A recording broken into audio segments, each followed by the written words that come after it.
Il est 20h, bonsoir à tous. Voici les titres de l'actualité de ce vendredi. À la une, édition spéciale consacrée ce soir à l'attaque qui a ensanglanté la promenade des Anglais à Nice en pleine célébration du 14 juillet. À la clé, un bilan effroyable. Au moins 84 morts, 200 blessés, dont 50 sont toujours dans un état critique. Nous retrouverons notre envoyé spécial à l'hôpital Pasteur de Nice.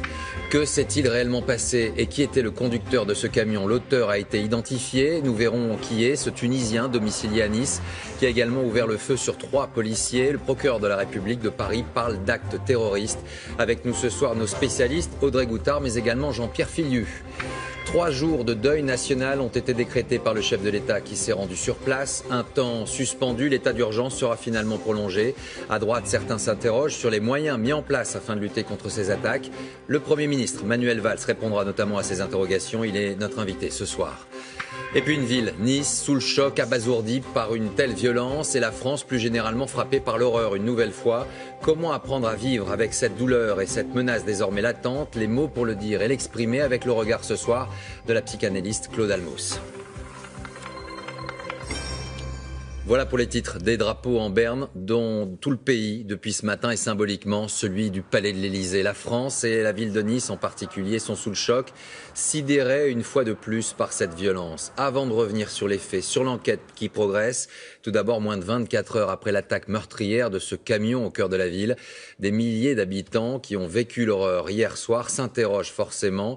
Ils se demandent tout simplement quand ce cauchemar s'arrêtera. Stéphanie Pérez, Camille Gutin, Émilie Denis. Il y a ceux qui spontanément sont venus déposer des fleurs et des bougies, là où le camion assassin a fauché des enfants et leurs parents. Il y a ceux qui, le regard perdu, cherchent à comprendre, en vain. Il y a ceux qui ont besoin de réconfort et ceux qui ne parviennent pas à contenir leur colère. Tant de sentiments mélangés pour une ville accablée. Je ne comprends pas qu'on puisse arriver à tuer même des enfants. C'est innommable, c'est de la colère, c'est de l'émotion, c'est tout. C'est tout. Il n'y a pas de mots, il n'y a pas de mots pour ce genre de choses. On a vu des cadavres hier, un monsieur, sa femme est morte devant lui. Sur le moment, on ne réalise pas, mais c'est là aujourd'hui qu'on a le cœur serré. On n'imagine pas que ça pourrait pu arriver ici, quoi, de voir ça de près. La promenade des Anglais n'est plus aujourd'hui cette avenue qui sent l'été, la joie, les vacances. La mort s'est abattue sur la ville. Les drapeaux sont en berne. Et ceux qui étaient là hier ont du mal à réaliser. J'ai vu ce camion arriver à fond sur la prom. Mais je ne m'attendais pas à ce qu'il y ait autant de victimes. Je pense à eux, j'y étais hier soir, moi, par contre. J'y étais. Donc je sais ce que j'ai vu. C'est horrible. J'ai plus rien à dire. Sur ce mémorial improvisé, des parents venus avec leurs enfants, à qui il faut tenter d'expliquer. J'ai peur un peu qu'il y en ait encore. Tous les mots de réconfort sont les bienvenus. Il y a tous ces anges qui sont partis, nous ne vous oublierons jamais. Comment se relever quand une nuit de fête a viré au cauchemar? Ce soir, c'est dans la prière que certains cherchent un peu de sérénité.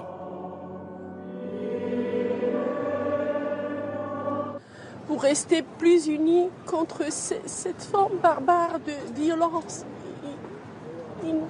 inouïe, incroyable. Rester unis, c'est le message de la ville de Nice ce soir, face à la tragédie. C'était donc un 14 juillet qui avait déjà cette année une saveur particulière, tenter de réparer les blessures profondes infligées et subie depuis plusieurs mois. Et puis la folie meurtrière est réapparue, fauchant l'insouciance d'un soir de fête, volant des vies les unes après les autres. Un homme au volant d'un camion a donc tué au moins 80 personnes. C'était hier soir sur la promenade des Anglais. Clément Le Goff, Mathieu Boisseau, Lou Cricorian.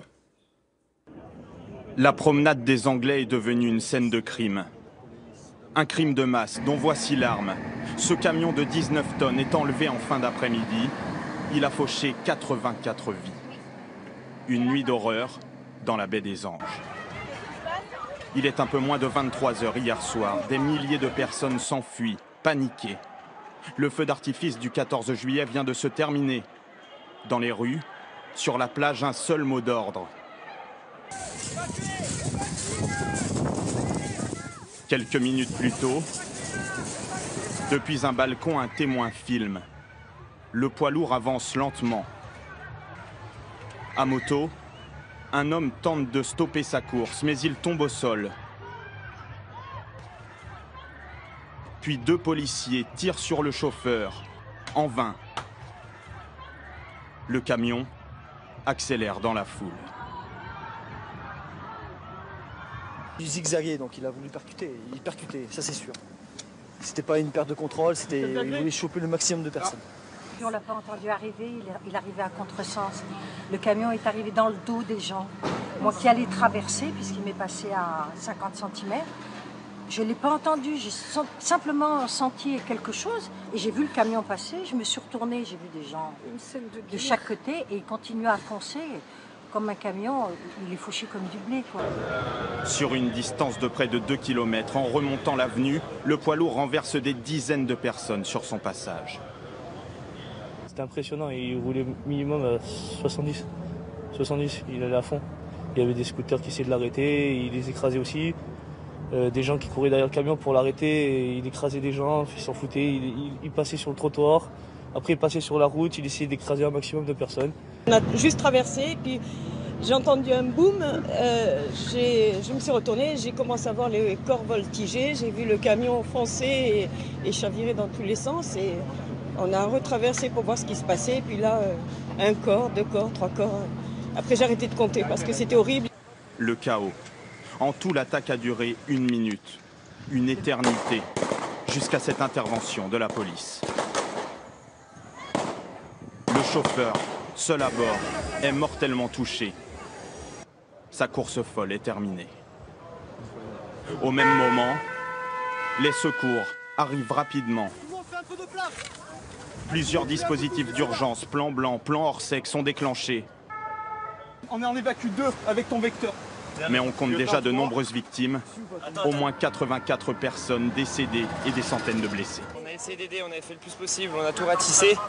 On a essayé de prodiguer les premiers soins, comme je vous ai dit, mais la plupart du temps, il n'y avait pas grand-chose à faire. Et voilà, ça a été, enfin bref, un carnage. Et pendant que les secours s'activent, la situation est confuse pour beaucoup. Pendant plusieurs heures, la population a reçu l'ordre de rester cloîtrée. Certains ressortent terrifiés. Nous sommes partis dans les caves pendant des heures et un policier qui nous a dit à un moment qu'on pouvait sortir. On est sortis et là, un autre policier nous a jetés dans le Negresco. Là, on vient de qu'on a le droit de rentrer chez nous. En 18 mois, la France vient de connaître son 3e attentat de masse dans l'une des villes réputées les plus sécurisées de France, le jour de la fête nationale. Ce camion a donc fauché des dizaines de personnes. Très vite, les secours sont intervenus, d'abord sur place, avant que l'ensemble des hôpitaux ne soient mobilisés. Sébastien Pouquet, Christophe Larocca. La peine, le recueillement. Toute la journée, après une nuit sans sommeil, l'attente est interminable pour les familles des victimes devant l'hôpital Pasteur. Brian, 18 ans, blessé à la jambe, a perdu sa meilleure amie dans l'enfer de la promenade des Anglais. Le camion commence à écraser tout le monde. On a voulu s'échapper, beaucoup de gens ont eu peur aussi, ça a créé un très très gros mouvement de foule. Ensuite, j'ai perdu la trace de ma meilleure amie et les coups de feu ont commencé. On voyait les gens s'écrouler, des familles se faire écraser par le camion. Et ensuite, une demi-heure après, j'ai retrouvé ma meilleure amie, décédée malheureusement. Toute la journée, médecins et personnel médical ont enchaîné les opérations et les soins. François Hollande a fait le déplacement. Après avoir salué le personnel hospitalier, il a rendu hommage aux nombreuses personnes décédées et blessées. Parmi ces victimes, il y a des Français, il y a aussi beaucoup d'étrangers, venus là encore de tous les continents. Et il y a beaucoup d'enfants, de jeunes enfants. La fête était familiale. Des enfants, plusieurs dizaines, sont pris en charge dans les hôpitaux niçois, avec des blessures parfois très graves. C'est des puéricultrices, des auxiliaires puéricultrices qui travaillent déjà aux urgences, qui ont l'habitude d'avoir des accidentés de la route. Bien sûr, là, ils arrivent en masse, donc c'est beaucoup plus difficile, mais ils sont très très bien entourés. Après, il y a eu aussi des coups de feu, donc il y a eu des blessures par arme, il y a eu des membres arrachés. Cette nuit, peu de temps après l'horreur, Le plan blanc est déclenché. Les ambulances acheminent les blessés par dizaines. Parmi eux, ce jeune couple, Sandrine et Guillaume, ne sont que légèrement blessés, mais marqués à vie. Tout le monde marchait normalement, tranquillement, et d'un coup, un mouvement de foule, tout le monde a commencé à vraiment courir, hurler. C'est le camion, et quand je me suis retournée, en fait, il était à quelques mètres, quoi, et je voyais qu'il n'y avait plus les gens derrière moi, il s'effondrait. J'ai vu le camion passer à toute allure, faucher les gens, on voyait le visage des personnes qui étaient déformées sur le sol. Enfin, voilà quoi. Ce soir encore, les proches, hagards, attendent des nouvelles, dans la douleur d'avoir, eux, survécu à cette sombre nuit. Le bilan donc reste toujours provisoire en raison du nombre important de blessés. On va tenter d'en savoir plus en direct de l'hôpital Pasteur. Sébastien Pouquet est avec nous. Sébastien, on a dénombré plus de 200 blessés. Vous nous confirmez que 50 d'entre eux sont toujours dans un état critique ? Oui Laurent, le bilan est éloquent, il est dramatique. Ici à l'hôpital Pasteur où je me trouve, eh bien, il y a pas moins de 50 personnes qui sont hospitalisées dans un état jugé de gravité absolue. C'est-à-dire qu'au moment où je vous parle, eh bien, leurs jours sont en danger. En tout, ce sont 200 personnes qui ont été blessées. Parmi elles, vous l'avez entendu, François Hollande l'a souligné, eh bien, des enfants, de nombreux enfants. On parle de ce chiffre horrible de dizaines d'enfants. Ici, à l'hôpital Pasteur, toute l'après-midi, certains blessés légers sont sortis. Eh bien, ils étaient choqués naturellement, mais ils ont tenu à souligner la qualité des soins apportés et des équipes médicales qui d'ailleurs travaillent toujours activement ce soir. Merci Sébastien, à tout à l'heure. Et je vous rappelle que 2 numéros ont été mis en place à l'attention des familles et des proches des victimes, celui du CHU de Nice, mais également de la cellule de crise à Paris. Vous l'avez vu, le président de la République s'est rendu sur place avant un conseil restreint de sécurité et de défense s'était tenu au palais de l'Élysée. Avec nous ce soir le Premier ministre. Bonsoir Manuel Valls, merci d'être avec nous ce soir. Bonsoir. Ce 14 juillet s'est transformé en cauchemar. Une nouvelle fois, des hommes, des femmes, des enfants ont été tués en France. Oui, et nous avons tous le cœur serré. J'étais avec le président de la République, avec Bernard Cazeneuve et Marisol Touraine dans cet hôpital Pasteur à Nice cet après-midi pour aller à la rencontre, bien sûr, du personnel médical exceptionnel qui s'est mobilisé pendant des heures pour secourir ceux qui avaient été touchés par ce camion fou, par ce terroriste. Ce terroriste, vous dites ce terroriste, cet homme seul qui agit est un terroriste. Vous le qualifiez de quoi? De terroriste djihadiste, de terroriste? C'est un terroriste, sans doute lié à l'islamisme radical d'une manière ou d'une autre, mais il faut que l'enquête, maintenant, puisse avancer. Le procureur du parquet antiterroriste, François Molins, s'est exprimé très clairement. Oui, c'est un acte terroriste et nous verrons quelles sont les complicités et les liens avec les organisations terroristes, mais c'est un acte, bien sûr, terroriste. Et nous avons donc, je réponds à votre question, rencontré des familles, des blessés, donc nous avons le cœur serré. C'est évidemment, nous voyons bien, j'étais encore sous le choc en regardant les images que vous venez de montrer. Manuel Valls, vous nous aviez prévenu en nous disant ça va recommencer. Malheureusement, les Français ont du mal à s'y habituer. On ne peut pas s'habituer à cela. J'ai toujours dit, Laurent Delahousse, nous avons toujours dit, avec le président de la République, avec le ministre de l'Intérieur, la vérité sur le terrorisme. Il y a encore quelques jours, je disais qu'il y aurait des victimes innocentes. On nous mène la guerre, et nous faisons la guerre aux terroristes. On nous a déclaré la guerre. On nous a déclaré la guerre, et cette guerre, nous la menons d'abord en Irak et en Syrie. Et Daesh, l'État islamique, cette organisation terroriste, recule. Il y aura la semaine prochaine une réunion très importante à New York à laquelle participera Jean-Yves Le Drian. Le président de la République l'a annoncé hier. Nous allons renforcer les moyens de la coalition. Et moi, j'ai la conviction que nous gagnerons cette guerre contre le terrorisme. Et puis, il y a ces terroristes, ces individus radicalisés qui ont succombé à l'islamisme radical dans notre pays. Et je comprends, moi, l'anxiété ce soir des parents, des familles qui regardent votre journal, qui vivent avec ces images depuis cette nuit. On a attaqué la France, Nice, une ville tournée vers la Méditerranée, un 14 juillet, c'est-à-dire le jour de la fête nationale. Pourquoi on s'attaque à la France?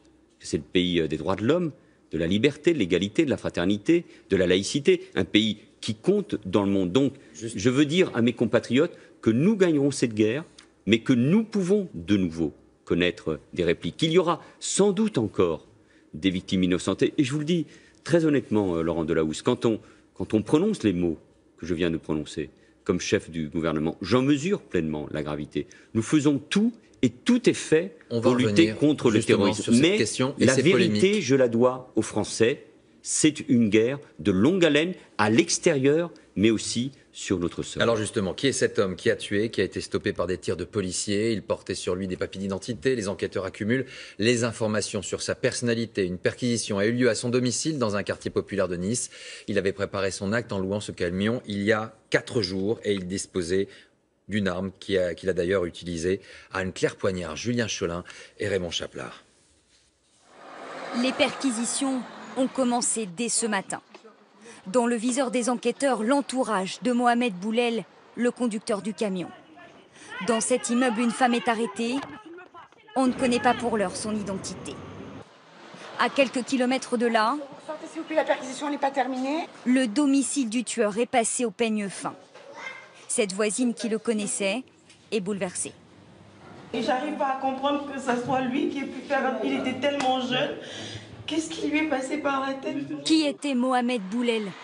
Les premiers indices proviennent de l'intérieur du camion. Les enquêteurs y ont trouvé des papiers d'identité à son nom. Mohamed Boulel, 31 ans, Tunisien résident à Nice. Autre découverte, un pistolet de calibre 7,65, un chargeur, des cartouches, un pistolet factice, 2 répliques de fusils d'assaut, une grenade, un téléphone portable, une carte de conducteur et une carte bancaire à son nom. Chauffeur-livreur, marié et père de famille, Mohamed Boulel était connu des services de police pour vol et pour violence. Il avait été condamné le 24 mars 2016 par le tribunal correctionnel de Nice à une peine de 6 mois d'emprisonnement avec sursis pour des faits de violence volontaire avec arme commis en janvier 2016. Son attaque était quant à elle manifestement préparée depuis plusieurs jours. Lundi 11 juillet, Mohamed Boulel loue un camion dans une agence de location à 10 km de Nice. Le permis poids lourd présenté est en règle. 2 jours plus tard, mercredi 13 juillet, le camion est filmé par les caméras de vidéosurveillance. Il est stationné à l'est de Nice. Le lendemain, 14 juillet, 21h34, Mohamed Boulel vient à vélo récupérer le poids lourd. Il réapparaît 1 heure plus tard sur la promenade des Anglais. L'homme sera stoppé après 2 kilomètres de course meurtrière, arrêté par des tirs de policiers après avoir fait lui-même usage de son arme. Audrey Goutard est avec nous, notre spécialiste police-justice. Qu'est-ce que l'on attend dans les prochaines heures, Audrey? Et quelles sont finalement les zones d'ombre qu'il va falloir éclairer? Des zones d'ombre qu'il va falloir vite éclairer. D'ailleurs, je peux vous dire que 4 juges antiterroristes ont été mis sur cette enquête, sur ces investigations. En ce moment même, des perquisitions ont lieu. En ce moment même, les proches du terroriste sont entendus. Il faut comprendre qui il est. C'est ça les zones d'ombre. C'est qui est cet homme? Qui l'a aidé à agir? Est-ce qu'il a des complices? Est-ce qu'il y a un fil qui le relie à des commanditaires de Daesh? Toutes ces questions-là se posent et les policiers ont finalement cette nuit pour comprendre. Et les jours qui vont arriver seront essentiels parce que si on laisse passer cette chance-là, cette chance de réunir un maximum d'éléments, eh bien, il peut être trop tard. Revenons maintenant sur la trajectoire de ce camion, près de 2 km au milieu de cette foule. Comment ce véhicule a-t-il pu accéder à cette zone un soir de 14 juillet? Les faits avec Ambroise Boulès et Franck Parisi. Le pare-brise criblé de balles, les pneus crevés. Le poids lourd termine sa course au bout de la promenade des Anglais, après 2 km d'un parcours meurtrier. Il est 22h45 hier soir quand ce camion de 19 tonnes s'engage sur la fameuse avenue qui longe le bord de mer.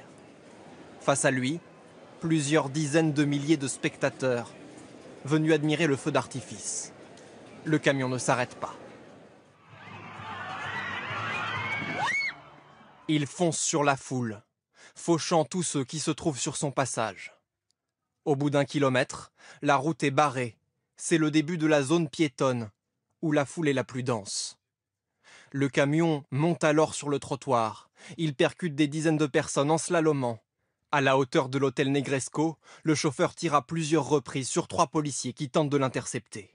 Les agents ripostent, le poursuivent. Le camion termine sa course un peu plus loin. Le chauffeur est mort sous les balles de la police. Son corps est découvert du côté du passager, Le véhicule compte une cinquantaine d'impacts de balles. En direct de Nice, on va retrouver Mathieu Boisseau. Mathieu, le dispositif de sécurité autour de la promenade des Anglais était-il suffisant et adapté à cet événement ? C'est vrai qu'il y a une controverse autour de la question et plusieurs personnes qui étaient présentes ici hier soir dans le public s'interrogent d'abord sur le nombre de policiers. Christian Estrosi, ancien maire de Nice, désormais premier adjoint, estime qu'il y avait hier soir 62 policiers nationaux et une cinquantaine de policiers municipaux. Alors certes, à Nice, ces derniers sont armés, mais cela ne fait au total qu'une centaine de policiers. Cela semble peu lorsqu'on pense qu'il y avait une zone de 4 km à surveiller, 4 km très en longueur avec une foule d'au moins 50 000 personnes. L'autre question, c'est évidemment de savoir si ce dispositif était adapté. Comment le camion a-t-il pu entrer sur la promenade des Anglais alors qu'elle était fermée à la circulation? Et pourquoi a-t-il pu rouler à vive allure pendant près de 2 km? Il y avait de part et d'autre de la voie d'abord des cônes, de simples cônes de déviation. Évidemment, cela n'empêche pas un poids lourd d'entrer. Ensuite, certes, il y avait des barrières, mais le camion les a contournées, les a renversées en passant sur le trottoir. Alors, fallait-il des barrages plus lourds, comme des herses par exemple? C'est ce que pensent certains policiers que nous avons interrogés, mais d'autres estiment au contraire qu'il n'y avait rien à faire pour stopper la course folle d'un poids lourd de 19 tonnes lancé à pleine vitesse. Merci Mathieu. Les heures qui suivent ce type d'événement ont été d'abord source d'unité, mais progressivement les tensions et les divisions politiques apparaissent sur les moyens mis en œuvre. À droite, plusieurs personnalités s'interrogent sur l'évocation, il y a 24 heures, de la suspension de l'état d'urgence par le président de la République. Aujourd'hui, il a été prolongé de 3 mois. Hélène Hugues, Mathieu Régnier et ensuite la réponse du Premier ministre. Comme après les attentats de 2015, François Hollande appelle à l'unité nationale dès son arrivée à Nice. Le chef de l'État n'entend pas laisser prospérer les critiques contre l'exécutif, entendues toute la journée. C'est ma responsabilité. Ne pas me laisser détourner de l'engagement que j'ai pris au nom des Français, de les protéger. Ne pas m'abaisser à je ne sais quelle outrance, excès, quand il s'agit de répondre et de répondre juste aux défis qui nous sont lancés, en y mettant tous les moyens nécessaires. Les premières accusations contre le gouvernement sont venues de certains élus de droite, en tête desquels le président de la région, qui avait, dit-il, écrit avant-hier au chef de l'État pour lui demander des renforts policiers. Est-ce que vous pensez que ce drame aurait pu être évité? Je le pense. Je le pense. Ça fera partie des questions auxquelles il faudra que ceux qui exercent la responsabilité régalienne de la sécurité répondent. Nicolas Sarkozy, lui, ne polémique pas dans l'immédiat, mais ce n'est que partie remise. On ne va pas tous les 6 mois revenir pour pleurer des victimes. Ça, c'est pas possible. Donc il y a un moment qui va venir bientôt. Il va falloir dire les choses. Non pas pour les dire, mais pour les faire. François Fillon réclame un changement d'échelle dans notre riposte. Alain Juppé veut lui aussi des mesures nouvelles pour lutter contre le terrorisme. Il faut progresser, il faut faire des progrès supplémentaires dans ce domaine, sans en faire, je le répète, un sujet de polémique. À l'extrême droite, Marine Le Pen estime que ça commence à bien faire. Le Front National dénonce l'inaction du pouvoir à l'égard des islamistes. Il faut que la naïveté, parfois la complaisance, face au fondamentalisme islamiste, face à cette barbarie, cesse et qu'on prenne des mesures urgemment. L'Union nationale avait prévalu après les attentats de 2015. Cette fois, elle semble bel et bien avoir vécu. Manuel Valls, vous l'aviez cité, cette union nationale, elle n'existe plus ce soir. Clairement, on vient d'entendre les différents responsables politiques remettre en cause finalement les moyens mis en œuvre. Est-ce que vous les entendez d'abord quand ils disent ça? Que cherchent les terroristes? À nous diviser. Et ceux qui ne sont pas à la hauteur du moment, de la peine et de la douleur des victimes, des familles, de leurs proches, ne rendent pas service à leur pays. La France est un grand pays qui compte dans le monde par son action, je le disais il y a un instant, en Irak et en Syrie. La France est membre permanent du Conseil de sécurité. Le monde entier aujourd'hui, une nouvelle fois, soutient la France. Nous sommes attaqués, je vous le disais, parce que nous sommes le pays de la laïcité, le pays de la liberté, un pays qui a une conception du vivre ensemble qui est bien différente de ce qu'on trouve ailleurs. Et dans ce moment-là, nous devons faire bloc. Et l'unité nationale s'impose plus que jamais. Manuel Valls, on est à quelques mois d'une élection présidentielle, vous le savez mieux que quiconque. D'abord, que faisait ce camion-là à cet endroit-là? C'est un peu la question que les Français se posent. C'est même pas les hommes et les femmes politiques. On est un 14 juillet, on a un camion de 19 tonnes qui est arrivé sur la promenade des Anglais. Mais ces questions sont légitimes. Il y avait le même dispositif préparé, pensé, qu'au moment de celui du carnaval de Nice qui a associé les autorités municipales et l'État au début de l'année. Le même dispositif que pour l'euro. Et moi, j'en ai assez qu'on remette en cause, non pas le Premier ministre ou le ministre de l'Intérieur, mais les forces de sécurité, les policiers, les services de renseignement. Il n'y a pas eu de faille hier soir? Non, non. Il y a eu, encore une fois, un engagement des forces de l'ordre, des forces de sécurité, à qui nous avons donné les moyens. Alors qu'on avait supprimé 13 000 postes avant 2012, nous avons donné les moyens et nous continuons de leur donner les moyens. Nous avons donné les moyens aux services de renseignement. 15 projets d'attentats ont été évités au cours de ces 3 dernières années. Encore un particulièrement important ce printemps. Le réseau Cricket a été démantelé, qu'il préparait un attentat particulièrement meurtrier. Alors mais pourquoi la avoir vérité, envisagé de stopper l'état d'urgence? Pourquoi, il y a 24 heures, le président de la République avait envisagé cela? Parce que nous avons voté plusieurs lois qui permettent, avec le droit commun, de prolonger l'action de la police et de la justice. Il n'y a pas que nous qui demandions alors pourquoi on le prolonge aujourd'hui? Le président de la commission des lois de l'Assemblée nationale, un ami de Nicolas Sarkozy, demandait qu'on arrête tout simplement aussi l'état d'urgence. Nous avons décidé de le prolonger pour 3 mois, peut-être 6 mois.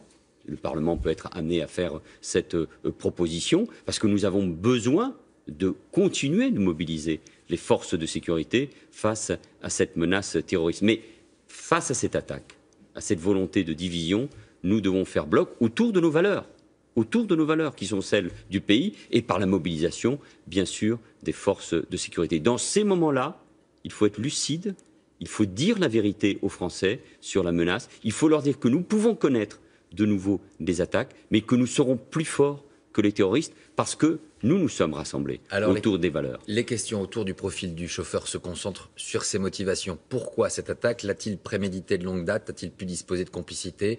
Ce mode opératoire, en tout cas, n'est pas une première en matière de terrorisme. Dans un message audio, l'un des porte-parole du groupe État islamique avait encouragé des activistes à utiliser cette méthode. Claire Colnet avec Marie Cazou.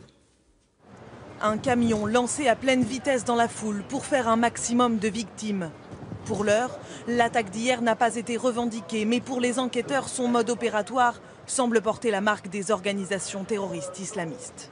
Ce type d'action s'inscrit et correspond très exactement aux appels permanents au meurtre de ces organisations terroristes, telles qu'elles le prescrivent régulièrement dans les nombreuses revues et vidéos qu'elles diffusent. Un mot d'ordre donné notamment en 2014 par cet homme, Mohamed El Adnani, porte-parole de l'organisation État islamique. Débrouillez-vous pour vous retrouver seul avec un infidèle français ou américain. Tuez-le à coups de couteau. Renversez-le avec votre voiture. Jusqu'ici, ce mode opératoire n'avait jamais été utilisé en France, mais ailleurs, des véhicules avaient déjà été dirigés contre des militaires. Comme ici, à Londres, en mai 2013. 2 hommes renversent un soldat avant de le tuer à coups de couteau pour, disent-ils, venger les musulmans tués par des Britanniques. Quelques mois plus tard, le scénario se reproduit, cette fois au Canada, à Montréal.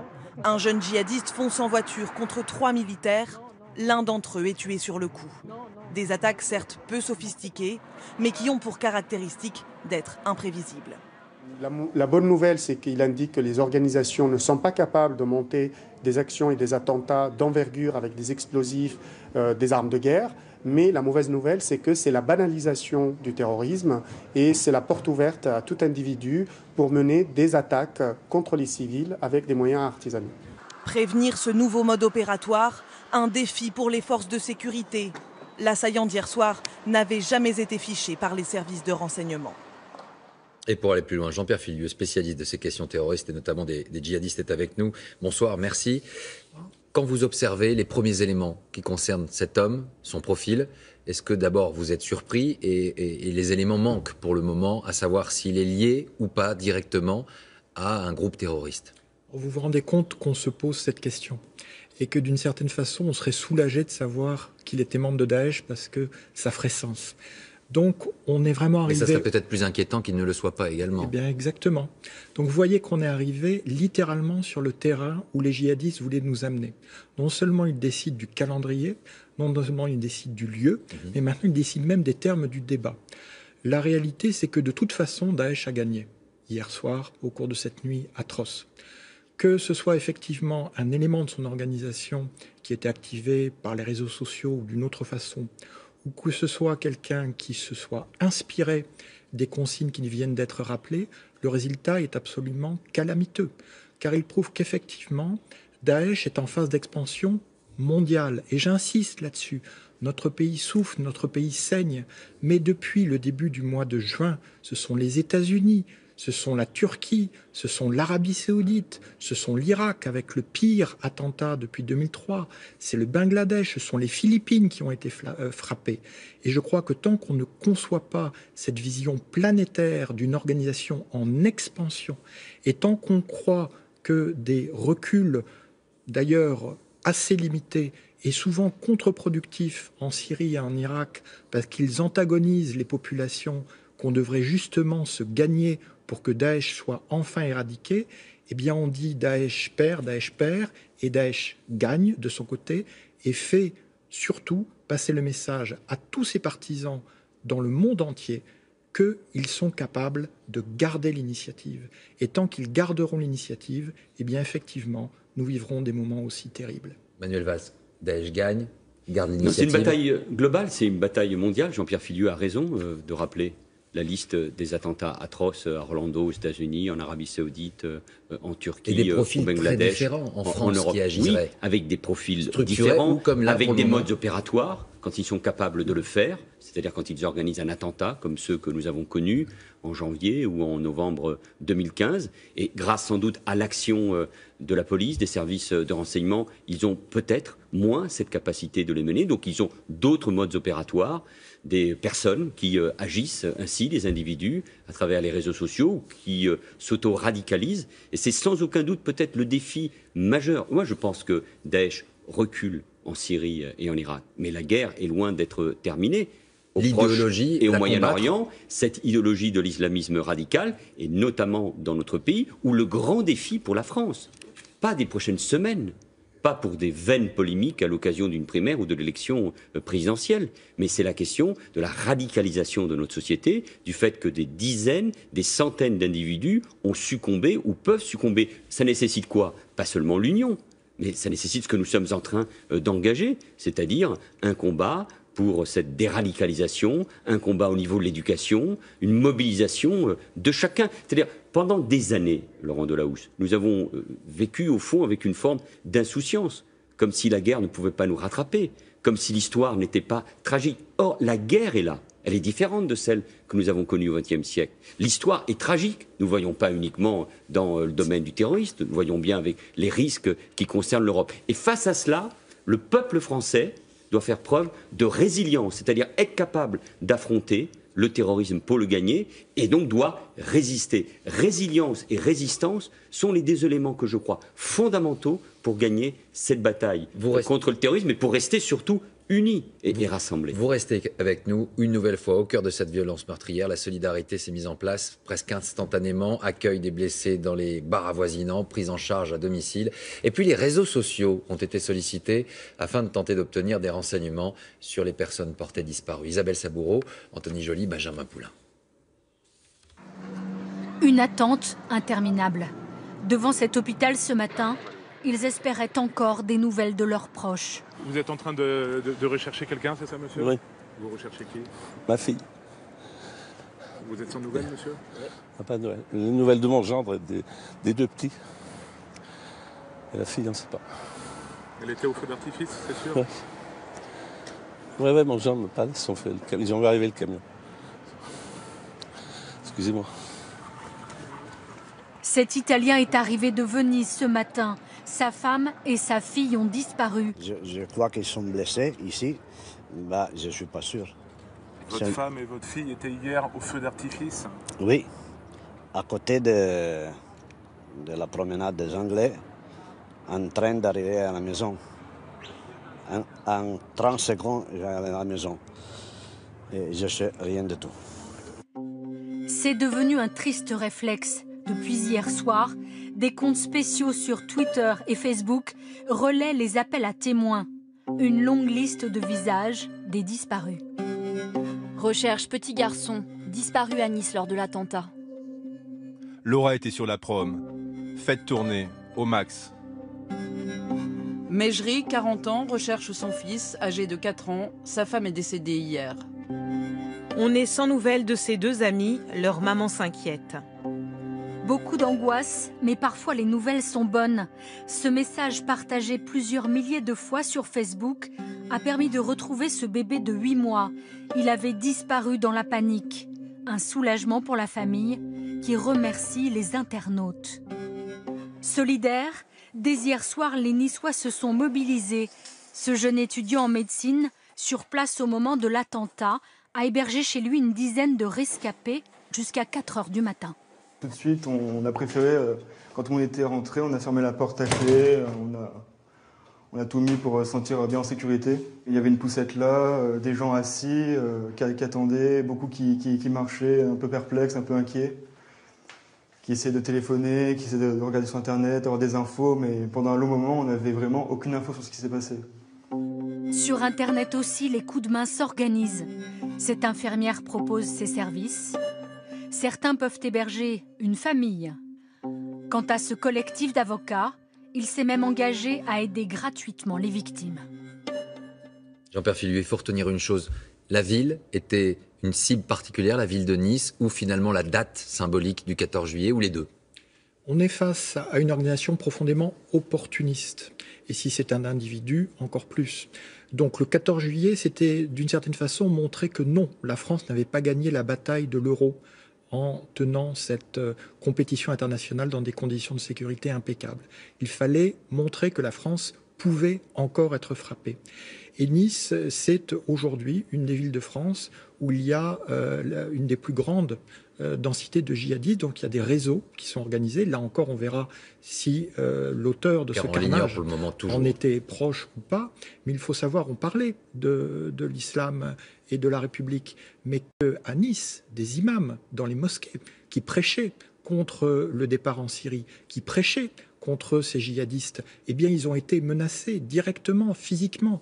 Donc, eux, ils avaient déjà pris en main ce combat qui, cela a été rappelé, est celui de tous les Français. Merci à vous. Le bilan de cette attaque reste toujours provisoire. 84 morts actuellement, en grande majorité des Français, mais également des Allemands, des Américains, une Suissesse, une Marocaine ou encore un Ukrainien. De nombreux touristes étaient, je vous le rappelle, présents à Nice pour ce 14 juillet. Diane Benzina, Angélique Etienne et Antje Schall-Smith.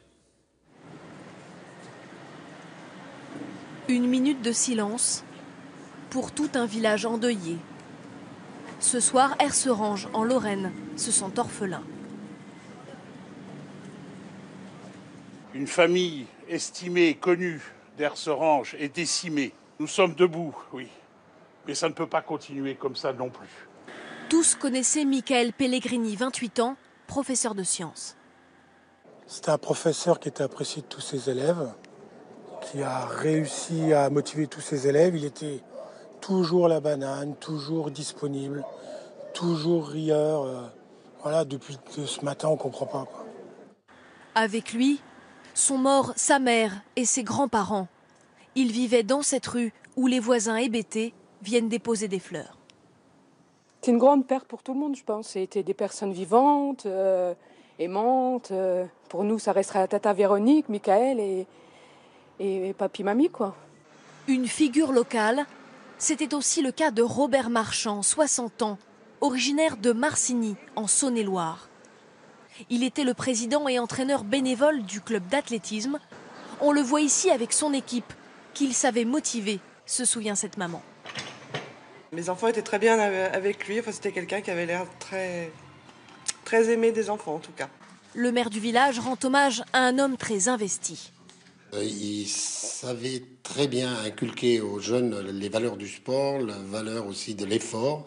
Et c'est quelqu'un qui s'est engagé complètement pour ce sport.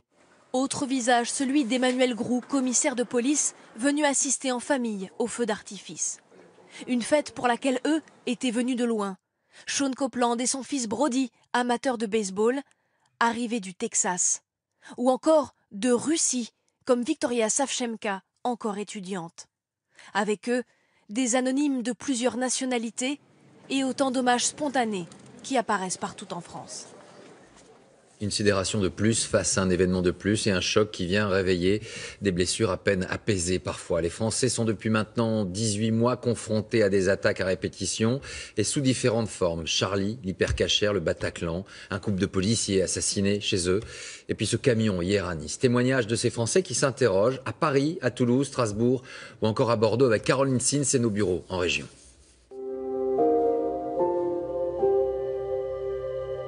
Malheureusement, on sait bien aujourd'hui qu'on n'est protégé nulle part, que ça peut arriver n'importe où, à n'importe quel moment.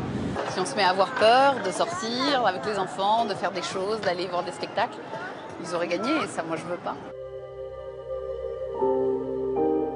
C'était la fête du 14 juillet, c'est une fête familiale où on se rend en famille voir le feu d'artifice. Moi, j'y suis allée moi-même à Toulouse avec mes enfants. Et je leur ai expliqué que maintenant, on était dans un monde où on pouvait être touché partout. Il n'y avait pas que Paris, en fait. Je crois que quoi qu'il arrive, il faut vivre comme avant. Il ne faut pas vivre dans la crainte parce qu'on ne peut pas se protéger de tout. Ça n'empêche pas la peine d'y penser. C'est quoi le monde du futur? Qu'est-ce qu'il va y avoir à l'avenir? Peut-être un autre attentat, on ne sait pas ce qui va se passer et on vit dans la peur, mais on avance. En fait, je suis bouleversée parce que je crois qu'il va falloir qu'on apprenne à vivre avec cette violence qui est tapie dans l'ombre, qui peut sortir à n'importe quel moment et surtout qui sème le désordre. Il faut que les gens continuent à prendre le métro, à aller travailler, à prendre l'avion, à aller boire des coups en terrasse. Personne n'est à l'abri aujourd'hui, ni les petits villages, ni les grandes villes. Faut pas non plus rester chez soi et ne plus jamais sortir. Toi, t'as pas peur malgré tout ça? Si, mais je veux pas être obligée de rester chez moi et ne pas pouvoir faire les choses que j'aime bien. Voilà pour ces témoignages. Avec nous, la psychanalyste Claude Almos. Merci d'être avec nous. Il y a des centaines de milliers de familles qui s'interrogent, qui entendent d'abord, hier, la première information, ils se disent quoi? Ils se disent, ça recommence, c'est reparti, il va falloir que je parle à mes enfants, il va falloir trouver les mots, il va falloir être confronté à cette violence. Comment on parle de tout cela? Comment on évoque cette chose? Comment on l'évoque aux enfants, comment on en parle. Ou même entre nous, vous savez. Alors déjà entre nous, je crois que c'est très important de se rendre compte que avoir peur, on entend beaucoup, il ne faut pas avoir peur, il faut continuer à vivre. C'est facile à dire, c'est pas facile à faire. C'est absolument normal d'avoir peur parce que ce que nous avons affronté aujourd'hui est quelque chose d'atroce. Et en plus, nous ne sommes pas armés pour l'affronter parce que depuis très longtemps, les psys nous apprennent, et je fais partie des psys, on apprend à se débarrasser des choses qui sont de l'ordre de notre imaginaire. Je me sens pas beau, alors je vais faire quelque chose pour me sentir beau. Mais là, la violence, elle est concrète, voilà, là, elle est concrète, elle est réelle, et on ne fait pas disparaître une violence concrète qui fait aussi peur. Donc, il va falloir que nous apprenions non plus à essayer de la mettre à distance et à nous dire il faut, mais à résister. Et la seule façon dont on puisse résister à ça, c'est pas du tout individuellement, comme aussi on nous a appris à le faire, c'est collectivement. Il va falloir, toute l'histoire est là pour nous prouver, parce qu'après tout, dans notre pays, il y a eu des époques où il a fallu affronter des choses terribles. Dans d'autres pays, des gens les affrontent. Il va falloir que nous apprenions à, et vraiment, toute cette époque est là pour, toutes ces époques sont là, trouver une force en commun, c'est-à-dire mettre en commun nos forces, mais aussi nos faiblesses. Par exemple, des parents ont peur d'envoyer leur enfant au centre aéré, eh bien qu'ils en parlent ensemble. Qu'ils en parlent ensemble parce qu'ils ont tous peur, mais pas de la même façon. Et puis, ils ont tous des façons de se rassurer, mais pas les mêmes. Alors, on va tous mettre ça en commun et se sentir solidaires. Et puis, il faut parler aux enfants. Et vous dites des parents ont peur, mais aussi les enfants, peut-être certains se masquent les choses, ont du mal à dormir, n'osent pas poser de questions, voient des images, voient des choses sur leur téléphone portable. Ils vivent avec cette peur. À nous de leur traduire quelque chose, à nous de leur trouver les mots. Alors il faut d'abord, c'est fondamental, il faut informer les enfants, c'est-à-dire leur expliquer, on choisit les mots en fonction de leur âge, ce qui s'est passé. Alors en évitant bien sûr l'horreur, des gens sont morts, on n'est pas obligé de parler des cadavres et de parler du sang, mais on dit que des gens sont morts, on dit le camion, on essaye d'expliquer ce que c'est que des terroristes, c'est-à-dire des gens qui ne supportent pas que d'autres pensent autrement qu'eux et qui au lieu de parler prennent des armes et tuent. On explique ça, on explique que néanmoins il y a des forces pour nous protéger, il y a la police, il y a l'armée, et puis il n'y a pas un terroriste derrière chaque buisson. C'est fondamental parce que si on ne dit pas les choses aux enfants, comme ils entendent toute cette angoisse, ils entendent des conversations, ils vont inventer plein de choses. Donc on commence par leur expliquer ça, et puis on leur demande ce qu'eux ils en pensent, on écoute la façon dont eux vivent les choses, parce que les enfants vivent les choses très différemment des adultes et peuvent imaginer des choses, surtout les enfants petits, que nous ne soupçonnons même pas. Manuel Valls, merci d'être resté avec nous face à Claude Almos qui vient d'exprimer quelque chose qui était une petite réponse face à des milliers de questions que les Français se posent. Parce que ce soir, il y a cette violence, l'impact qu'elle a sur la population. Ces peurs, elles existent. Ces risques de fracture au sein de la société, vous savez qu'elles existent. Entre les différentes composantes politiques, mais entre les Français eux-mêmes. Votre réponse aujourd'hui, c'est laquelle?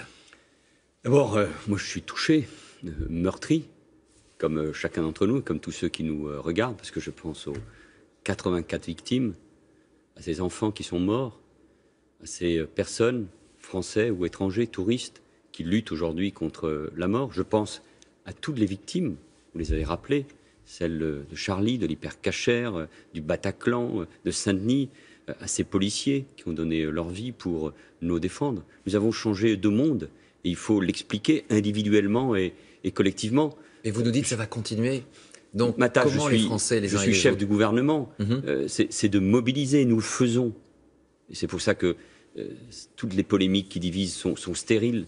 Les lois antiterroristes, les moyens donnés au renseignement, les moyens donnés à la police et à la gendarmerie, les moyens supplémentaires donnés à nos armées, des lois qui ont été votées à l'immense majorité par la droite et par la gauche. Donc apprenons à vivre avec. Ce que je ressens, il faut vivre avec. Je l'avais dit, ça m'avait été reproché d'ailleurs, un an, à des jeunes. Je leur avais dit, votre génération va vivre avec le terrorisme. Mais en même temps, il faut vivre avec nos valeurs, avec l'état de droit, avec la démocratie. Parce que, et je réponds à votre question, oui, je sens bien les ferments de la division, des fractures, des peurs, elles existent. Et moi, je comprends que des familles aujourd'hui, que mes compatriotes puissent avoir peur, alors que notre devoir, c'est précisément de les protéger. Mais je sens ces fractures. Or, la réponse, l'une des réponses, pas la seule, il y a celle de l'État et de l'État de droit, ça c'est de ma responsabilité, c'est de rassembler, c'est de faire en sorte que ces fractures reculent, que le racisme, l'antisémitisme, le regard négatif sur l'autre. Je veux uniquement dire que je crois que la première victime de ce camion fou, c'est une femme qui était là, marocaine d'origine, musulmane pratiquante. Elle est la première victime. Elle est aussi le symbole de ce terrorisme qui s'attaque à tous, quelles que soient leurs origines, leur religion, leurs croyances. Eh bien, dans ce moment-là, il faut être fier d'être français. Il faut se dire que la meilleure réponse, pas de manière naïve, pas uniquement par des discours, mais par des actes, c'est l'unité. C'est surtout de vouloir éviter ces fractures, ceux qui vont rechercher des boucs émissaires. Et la responsabilité des hommes et des femmes d'État, dans ce moment-là, ceux qui notamment aspirent aux plus hautes fonctions de l'État, c'est de faire en sorte que l'unité, le rassemblement prévale, que nous fassions bloc avec un peuple français, je le dis encore.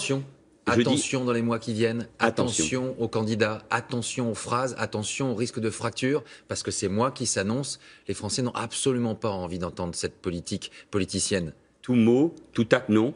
Au contraire, je pense que dans ces moments-là, je l'avais souhaité qu'après les attentats du mois de janvier, comme après du mois de novembre, on puisse se rassembler, être sur l'essentiel, comment on unit notre pays, comment on lutte contre le terrorisme, comment on gagne cette guerre, mais comment nous sommes capables aussi de mieux nous rassembler pour lutter contre le chômage ou dans d'autres domaines. Bref, comment on peut tirer, nous, les leçons de ce qui est en train d'arriver. Il faut que les Français imposent à leurs dirigeants politiques cette unité et ce rassemblement. Une campagne électorale, campagne pour les primaires, une campagne présidentielle ne mérite pas qu'on divise le pays. Aujourd'hui, le rassemblement, faire bloc. Mais les peurs et les colères sont là. Oui, mais les Français, je crois, sont capables de faire face à cela. C'est difficile, c'est dur, Mais cette capacité à les surmonter et à nous rassembler, je crois qu'elle peut l'emporter. C'est pour ça que c'est beau être français. Si la France est attaquée, c'est pour ce que nous sommes, je vous le disais. Eh bien, la plus belle réponse, c'est d'être profondément français, républicain et patriote. Merci Emmanuel Valls, merci Claude Almos d'être venu nous voir ce soir. Depuis hier soir, les hommages aux victimes se multiplient à Nice, dans d'autres villes de l'Hexagone, mais également à l'étranger. De nombreuses personnalités et des anonymes ont souhaité envoyer des messages de solidarité avec le peuple français. Depuis Londres, Moscou ou encore Sydney. Regardez, reportage Franck Genozo. Le drapeau français hissé aux antipodes, flottant aux côtés de celui de l'Australie à l'entrée de la baie de Sydney. Depuis hier soir, les gestes de solidarité sont nombreux à travers le monde. De la mairie de Montréal au Canada à la gare de Grand Central à New York, en passant par la place de l'Indépendance à Mexico. 3 couleurs, bleu, blanc, rouge, en signe de compassion. À la Maison-Blanche, Barack Obama vient d'annoncer que le drapeau américain restera en berne pendant 5 jours. La nuit dernière, il fut parmi les premiers à exprimer son soutien. Nous sommes solidaires de la France, notre plus vieille alliée, au moment où elle fait face à cette attaque. En Mongolie, où se tient le sommet Europe-Asie, les chefs de délégation respectent une minute de silence. Angela Merkel prend la parole en conférence de presse. Nous sommes nombreux à soutenir la France dans cette épreuve et je suis absolument convaincue que nous réussirons ce combat. À Bruxelles, les institutions européennes affichent leur soutien sur un écran géant, avant de mettre les drapeaux étoilés en berne. Toutes les capitales voient affluer des messages de sympathie et de soutien, comme ici à Rome. Quelques mots sur le livre de condoléances, un peu de réconfort. Je voulais être là pour dire ma solidarité envers le peuple français. En Espagne, le roi et la reine viennent présenter en personne leurs condoléances à l'ambassadeur. À Londres, devant la représentation française sous haute protection, quelques messages et des bougies. Le drapeau français a été hissé sur le 10 Downing Street, la résidence des premiers ministres britanniques. Le Royaume-Uni se tient épaule contre épaule avec la France, comme si souvent par le passé. Même compassion à Moscou, où les fleurs s'accumulent devant les grilles de l'ambassade. Face aux caméras, Vladimir Poutine solennel s'adresse directement à François Hollande. Mon cher François, la Russie ne connaît que trop bien ce qu'est le terrorisme et les peurs qu'il génère. Notre peuple est totalement solidaire du peuple français. Même réactions indignées au Proche-Orient, de la Turquie comme ici, à l'Égypte, en passant par Israël, l'Iran ou l'Arabie Saoudite. Des condamnations souvent très fermes et une émotion planétaire. Et on va maintenant justement retourner à Nice où l'heure est toujours au recueillement. On va retrouver Olivier Théron. Olivier, une messe a eu lieu dans la cathédrale de Nice il y a quelques minutes. Et 24 heures après les faits, les habitants, sous le choc, souhaitent se retrouver ce soir.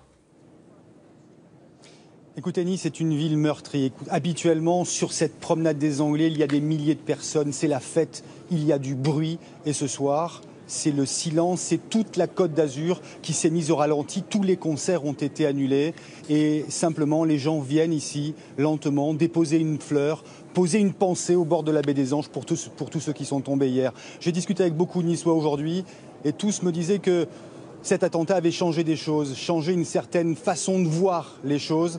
Et c'est un petit peu la fin d'une certaine insouciance qui faisait aussi la magie de la Côte d'Azur. Merci Olivier. Alors cette attaque a fait, je vous le rappelle, selon un dernier bilan, 84 morts et plus de 200 blessés. On va faire un point avec Sébastien Pouquet qui est à l'hôpital Pasteur. Lui et Sébastien, plus de 50 personnes sont toujours ce soir hospitalisées.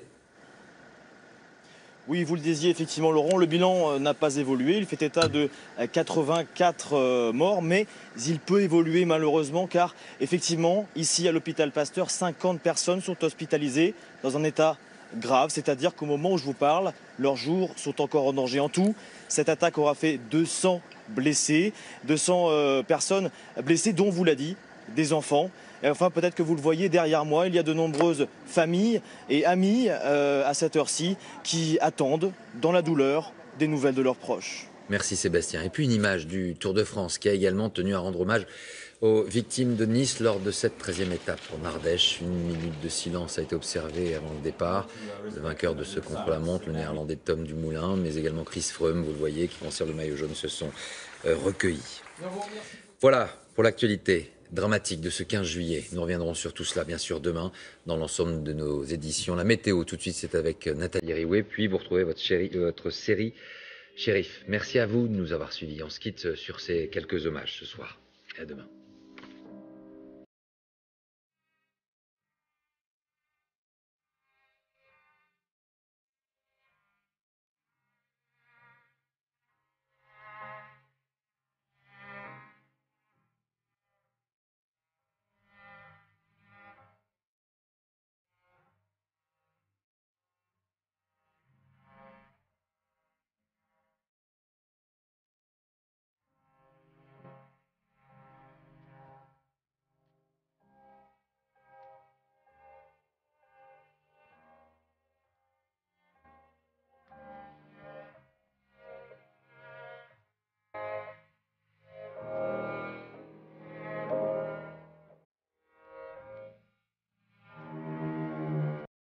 hauteur de l'hôtel Negresco, le chauffeur tire à plusieurs reprises sur 3 policiers qui tentent de l'intercepter. Les agents ripostent, le poursuivent. Le camion termine sa course un peu plus loin. Le chauffeur est mort sous les balles de la police. Son corps est découvert du côté du passager. Le véhicule compte une 50aine d'impacts de balles. En direct de Nice, on va retrouver Mathieu Boisseau. Mathieu, le dispositif de sécurité autour de la promenade des Anglais était-il suffisant et adapté à cet événement ? C'est vrai qu'il y a une controverse autour de la question et plusieurs personnes qui étaient présentes ici hier soir dans le public s'interrogent d'abord sur le nombre de policiers. Christian Estrosi, ancien maire de Nice, désormais premier adjoint, estime qu'il y avait hier soir 62 policiers nationaux et une 50aine de policiers municipaux. Alors certes, à Nice, ces derniers sont armés, mais cela ne fait au total qu'une centaine de policiers. Cela semble peu lorsqu'on pense qu'il y avait une zone de 4 km à surveiller, 4 km très en longueur avec une foule d'au moins 50 000 personnes. L'autre question, c'est évidemment de savoir si ce dispositif était adapté. Comment le camion a-t-il pu entrer sur la promenade des Anglais alors qu'elle était fermée à la circulation? Et pourquoi a-t-il pu rouler à vive allure pendant près de 2 km? Il y avait de part et d'autre de la voie d'abord des cônes, de simples cônes de déviation. Évidemment, cela n'empêche pas un poids lourd d'entrer. Ensuite, certes, il y avait des barrières, mais le camion les a contournées, les a renversées en passant sur le trottoir. Alors, fallait-il des barrages plus lourds, comme des herses par exemple? C'est ce que pensent certains policiers que nous avons interrogés, mais d'autres estiment au contraire qu'il n'y avait rien à faire pour stopper la course folle d'un poids lourd de 19 tonnes lancé à pleine vitesse. Merci Mathieu. Les heures qui suivent ce type d'événement ont été d'abord source d'unité, mais progressivement les tensions et les divisions politiques apparaissent sur les moyens mis en œuvre. À droite, plusieurs personnalités s'interrogent sur l'évocation, il y a 24 heures, de la suspension de l'état d'urgence par le président de la République. Aujourd'hui, il a été prolongé de 3 mois. Hélène Hugues, Mathieu Régnier et ensuite la réponse du Premier ministre. Comme après les attentats de 2015, François Hollande appelle à l'unité nationale dès son arrivée à Nice. Le chef de l'État n'entend pas laisser prospérer les critiques contre l'exécutif, entendues toute la journée. C'est ma responsabilité, ne pas me laisser détourner de l'engagement que j'ai pris au nom des Français, de les protéger, ne pas m'abaisser à je ne sais quelle outrance, excès, quand il s'agit de répondre et de répondre juste aux défis qui nous sont lancés, en y mettant tous les moyens nécessaires. Les premières accusations contre le gouvernement sont venues de certains élus de droite, en tête desquels le président de la région, qui avait, dit-il, écrit avant-hier au chef de l'État pour lui demander des renforts policiers. Est-ce que vous pensez que ce drame aurait pu être évité? Je le pense. Je le pense. Ça fera partie des questions auxquelles il faudra que ceux qui exercent la responsabilité régalienne de la sécurité répondent. Nicolas Sarkozy, lui, ne polémique pas dans l'immédiat, mais ce n'est que partie remise. On ne va pas tous les 6 mois revenir pour pleurer des victimes. Ça, c'est pas possible. Donc il y a un moment qui va venir bientôt. Il va falloir dire les choses. Non pas pour les dire, mais pour les faire. François Fillon réclame un changement d'échelle dans notre riposte. Alain Juppé veut lui aussi des mesures nouvelles pour lutter contre le terrorisme. Il faut progresser, il faut faire des progrès supplémentaires dans ce domaine, sans en faire, je le répète, un sujet de polémique. À l'extrême droite, Marine Le Pen estime que ça commence à bien faire. Le Front National dénonce l'inaction du pouvoir à l'égard des islamistes.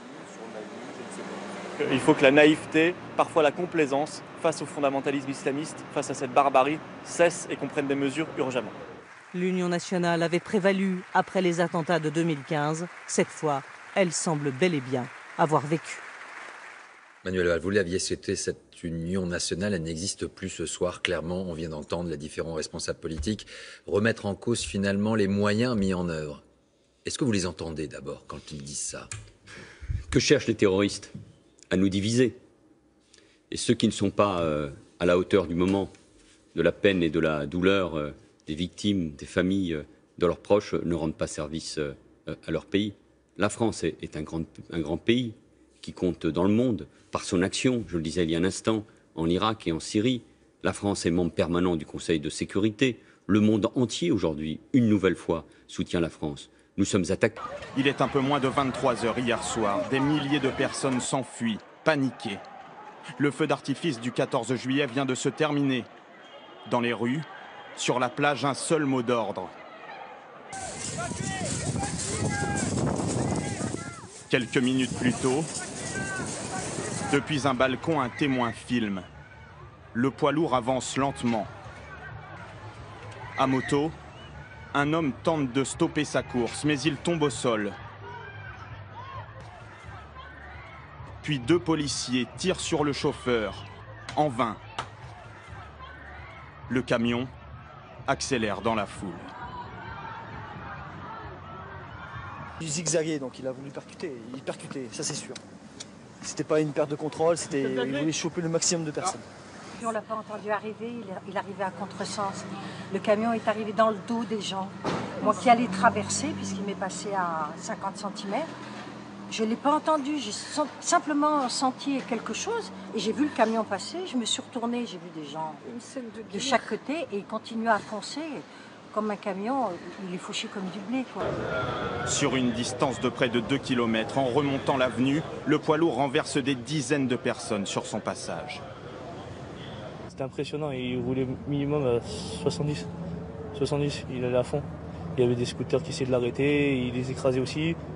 Des gens qui couraient derrière le camion pour l'arrêter, il écrasait des gens, il s'en foutait, il passait sur le trottoir. Après il passait sur la route, il essayait d'écraser un maximum de personnes. On a juste traversé, puis j'ai entendu un boom, je me suis retournée, j'ai commencé à voir les corps voltiger, j'ai vu le camion foncer et chavirer dans tous les sens. Et on a retraversé pour voir ce qui se passait, et puis là, 1 corps, 2 corps, 3 corps. Après j'ai arrêté de compter parce que c'était horrible. Le chaos. En tout, l'attaque a duré 1 minute, une éternité, jusqu'à cette intervention de la police. Le chauffeur, seul à bord, est mortellement touché. Sa course folle est terminée. Au même moment, les secours arrivent rapidement. Plusieurs dispositifs d'urgence, plan blanc, plan hors sec, sont déclenchés. On en évacue 2 avec ton vecteur. Mais on compte déjà de nombreuses victimes, au moins 84 personnes décédées et des centaines de blessés. On a essayé d'aider, on avait fait le plus possible, on a tout ratissé. On a essayé de prodiguer les premiers soins, comme je vous ai dit, mais la plupart du temps, il n'y avait pas grand-chose à faire. Et voilà, ça a été, enfin bref, un carnage. Et pendant que les secours s'activent, la situation est confuse pour beaucoup. Pendant plusieurs heures, la population a reçu l'ordre de rester cloîtrée. Certains ressortent terrifiés. Nous sommes partis dans les caves pendant des heures. Il y a un policier qui nous a dit à un moment qu'on pouvait sortir. On est sortis et là, un autre policier nous a jetés dans le Negresco. Là, on vient qu'on a le droit de rentrer chez nous. En 18 mois, la France vient de connaître son 3e attentat de masse dans l'une des villes réputées les plus sécurisées de France, le jour de la fête nationale. Ce camion a donc fauché des dizaines de personnes. Très vite, les secours sont intervenus, d'abord sur place, avant que l'ensemble des hôpitaux ne soient mobilisés. Sébastien Pouquet, Christophe Larocca. La peine, le recueillement. Toute la journée, après une nuit sans sommeil, l'attente est interminable pour les familles des victimes devant l'hôpital Pasteur. Brian, 18 ans, blessé à la jambe, a perdu sa meilleure amie dans l'enfer de la promenade des Anglais. Le camion commence à écraser tout le monde. On a voulu s'échapper. Beaucoup de gens ont eu peur aussi. Ça a créé un très très gros mouvement de foule. Ensuite, j'ai perdu la trace de ma meilleure amie. Et les coups de feu ont commencé. On voyait les gens s'écrouler, des familles se faire écraser par le camion. Et ensuite, une demi-heure après, j'ai retrouvé ma meilleure amie, décédée malheureusement. Toute la journée, médecins et personnel médical ont enchaîné les opérations et les soins. François Hollande a fait le déplacement. Après avoir salué le personnel hospitalier, il a rendu hommage aux nombreuses personnes décédées et blessées. Parmi ces victimes, il y a des Français, il y a aussi beaucoup d'étrangers, venus là encore de tous les continents. Et il y a beaucoup d'enfants, de jeunes enfants. La fête était familiale. Des enfants, plusieurs dizaines, sont pris en charge dans les hôpitaux niçois avec des blessures parfois très graves. C'est des puéricultrices, des auxiliaires puéricultrices qui travaillent déjà aux urgences, qui ont l'habitude d'avoir des accidentés de la route. Bien sûr, là, ils arrivent en masse, donc c'est beaucoup plus difficile, mais ils sont très très bien entourés. Après, il y a eu aussi des coups de feu, donc il y a eu des blessures par arme, il y a eu des membres arrachés. Cette nuit, peu de temps après l'horreur, le plan blanc est déclenché. Les ambulances acheminent les blessés par dizaines. Parmi eux, ce jeune couple, Sandrine et Guillaume, ne sont que légèrement blessés, mais marqués à vie. Tout le monde marchait normalement, tranquillement, et d'un coup, un mouvement de foule, tout le monde a commencé à vraiment courir, hurler. C'est le camion, et quand je me suis retournée, en fait, il était à quelques mètres, quoi, et je voyais qu'il n'y avait plus les gens derrière moi, il s'effondrait. Et... J'ai vu le camion passer à toute allure, faucher les gens, vous voyez le visage des personnes qui étaient déformées sur le sol. Enfin, voilà quoi. Ce soir encore, les proches, hagards, attendent des nouvelles, dans la douleur d'avoir, eux, survécu à cette sombre nuit. Le bilan donc reste toujours provisoire en raison du nombre important de blessés. On va tenter d'en savoir plus en direct de l'hôpital Pasteur. Sébastien Pouquet est avec nous. Sébastien, on a dénombré plus de 200 blessés. Vous nous confirmez que 50 d'entre eux sont toujours dans un état critique ? Oui Laurent, le bilan est éloquent, il est dramatique. Ici à l'hôpital Pasteur où je me trouve, eh bien, il y a pas moins de 50 personnes qui sont hospitalisées dans un état jugé de gravité absolue. C'est-à-dire qu'au moment où je vous parle, eh bien, leurs jours sont en danger. En tout, ce sont 200 personnes qui ont été blessées. Parmi elles, vous l'avez entendu, François Hollande l'a souligné, eh bien, des enfants, de nombreux enfants. On parle de ce chiffre horrible de dizaines d'enfants. Ici, à l'hôpital Pasteur, toute l'après-midi, certains blessés légers sont sortis. Eh bien, ils étaient choqués naturellement, mais ils ont tenu à souligner la qualité des soins apportés et des équipes médicales qui d'ailleurs travaillent toujours activement ce soir. Merci Sébastien, à tout à l'heure. Et je vous rappelle que 2 numéros ont été mis en place à l'attention des familles et des proches des victimes, celui du CHU de Nice, mais également de la cellule de crise à Paris. Vous l'avez vu, le président de la République s'est rendu sur place avant un conseil restreint de sécurité et de défense s'était tenu au palais de l'Élysée. Avec nous ce soir le Premier ministre. Bonsoir Manuel Valls, merci d'être avec nous ce soir. Bonsoir. Ce 14 juillet s'est transformé en cauchemar. Une nouvelle fois, des hommes, des femmes, des enfants ont été tués en France. Oui, et nous avons tous le cœur serré. J'étais avec le président de la République, avec Bernard Cazeneuve et Marisol Touraine dans cet hôpital Pasteur à Nice cet après-midi pour aller à la rencontre, bien sûr, du personnel médical exceptionnel qui s'est mobilisé pendant des heures pour secourir ceux qui avaient été touchés par ce camion fou, par ce terroriste. Ce terroriste, vous dites ce terroriste, cet homme seul qui agit est un terroriste. Vous le qualifiez de quoi? De terroriste djihadiste, de terroriste? C'est un terroriste, sans doute lié à l'islamisme radical d'une manière ou d'une autre, mais il faut que l'enquête maintenant puisse avancer. Le procureur du parquet antiterroriste, François Molins, s'est exprimé très clairement. Oui, c'est un acte terroriste et nous verrons quelles sont les complicités et les liens avec les organisations terroristes, mais c'est un acte bien sûr terroriste. Et nous avons donc, je réponds à votre question, rencontré des familles, des blessés, donc nous avons le cœur serré. C'est évidemment, nous voyons bien, j'étais encore sous le choc en regardant les images que vous venez de montrer. Manuel, vous nous aviez prévenu en nous disant ça va recommencer.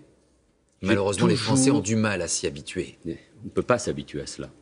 J'ai toujours dit, Laurent Delahousse, nous avons toujours dit, avec le président de la République, avec le ministre de l'Intérieur, la vérité sur le terrorisme. Il y a encore quelques jours, je disais qu'il y aurait des victimes innocentes. On nous mène la guerre, et nous faisons la guerre aux terroristes. On nous a déclaré la guerre.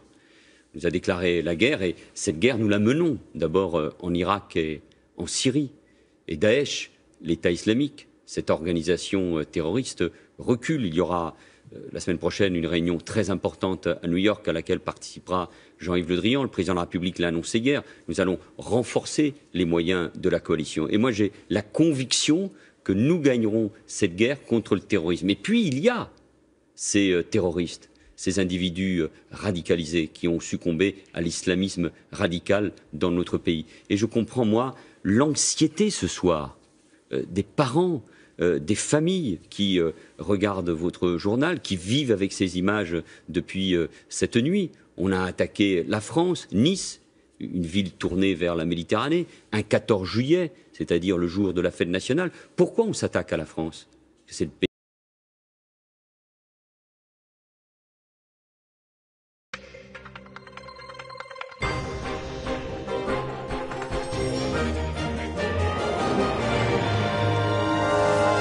Il est 20h, bonsoir à tous. Voici les titres de l'actualité de ce vendredi. À la une, édition spéciale consacrée ce soir à l'attaque qui a ensanglanté la promenade des Anglais à Nice en pleine célébration du 14 juillet. À la clé, un bilan effroyable. Au moins 84 morts, 200 blessés, dont 50 sont toujours dans un état critique. Nous retrouverons notre envoyé spécial à l'hôpital Pasteur de Nice. Que s'est-il réellement passé et qui était le conducteur de ce camion? L'auteur a été identifié. Nous verrons qui est ce Tunisien domicilié à Nice qui a également ouvert le feu sur 3 policiers. Le procureur de la République de Paris parle d'actes terroristes. Avec nous ce soir nos spécialistes, Audrey Goutard, mais également Jean-Pierre Filiu. 3 jours de deuil national ont été décrétés par le chef de l'État qui s'est rendu sur place. Un temps suspendu, l'état d'urgence sera finalement prolongé. À droite, certains s'interrogent sur les moyens mis en place afin de lutter contre ces attaques. Le Premier ministre Manuel Valls répondra notamment à ces interrogations. Il est notre invité ce soir. Et puis une ville, Nice, sous le choc, abasourdie par une telle violence et la France plus généralement frappée par l'horreur une nouvelle fois. Comment apprendre à vivre avec cette douleur et cette menace désormais latente? Les mots pour le dire et l'exprimer avec le regard ce soir de la psychanalyste Claude Almous.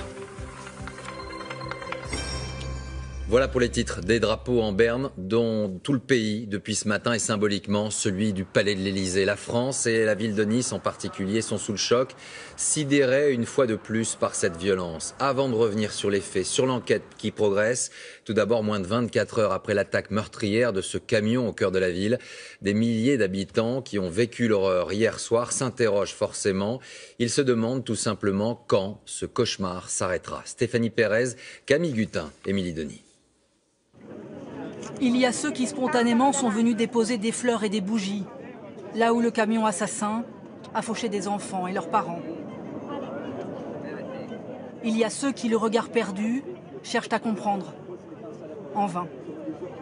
Il y a ceux qui ont besoin de réconfort et ceux qui ne parviennent pas à contenir leur colère. Tant de sentiments mélangés pour une ville accablée. Je ne comprends pas qu'on puisse arriver à tuer même des enfants. C'est innommable, c'est de la colère, c'est de l'émotion, c'est tout. C'est tout. Il n'y a pas de mots pour ce genre de choses. On a vu des cadavres hier, un monsieur, sa femme est morte devant lui. Sur le moment, on ne réalise pas, mais c'est là aujourd'hui qu'on a le cœur serré. On n'imagine pas que ça pourrait pu arriver ici, quoi, de voir ça de près. La promenade des Anglais n'est plus aujourd'hui cette avenue qui sent l'été, la joie, les vacances. La mort s'est abattue sur la ville. Les drapeaux sont en berne. Et ceux qui étaient là hier ont du mal à réaliser. J'ai vu ce camion arriver comme un fou sur la prom. Et je ne m'attendais pas à ce qu'il y ait autant de victimes. Je pense à eux, j'y étais hier soir, moi, par contre. J'y étais. Donc je sais ce que j'ai vu. C'est horrible. J'ai plus rien à dire. Sur ce mémorial improvisé, des parents venus avec leurs enfants, à qui il faut tenter d'expliquer. J'ai peur un peu qu'il y en ait encore. Tous les mots de réconfort sont les bienvenus. Tous ces anges qui sont partis, nous ne vous oublierons jamais. Comment se relever quand une nuit de fête a viré au cauchemar? Ce soir, c'est dans la prière que certains cherchent un peu de sérénité.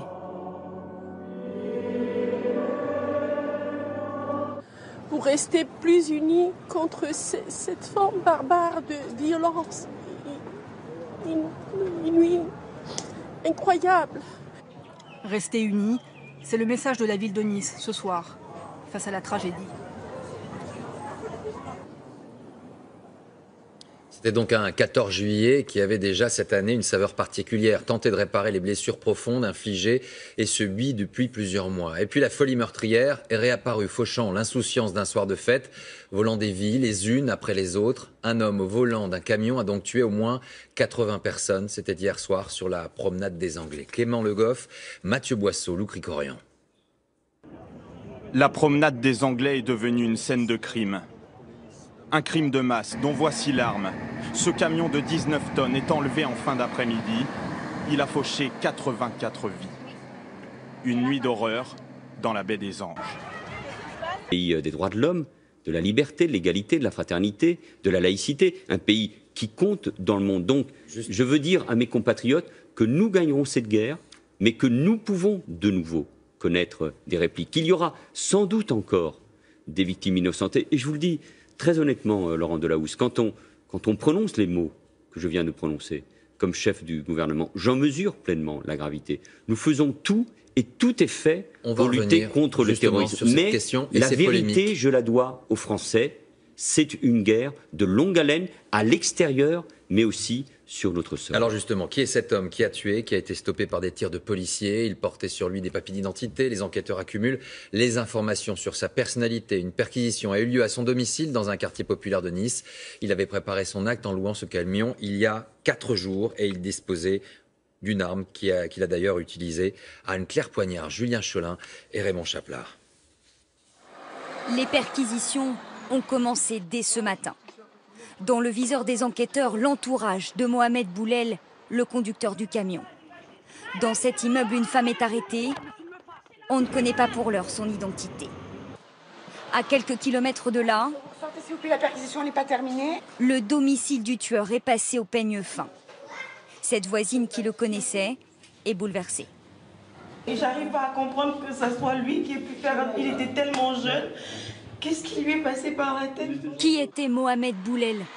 Les premiers indices proviennent de l'intérieur du camion. Les enquêteurs y ont trouvé des papiers d'identité à son nom. Mohamed Boulel, 31 ans, Tunisien résident à Nice.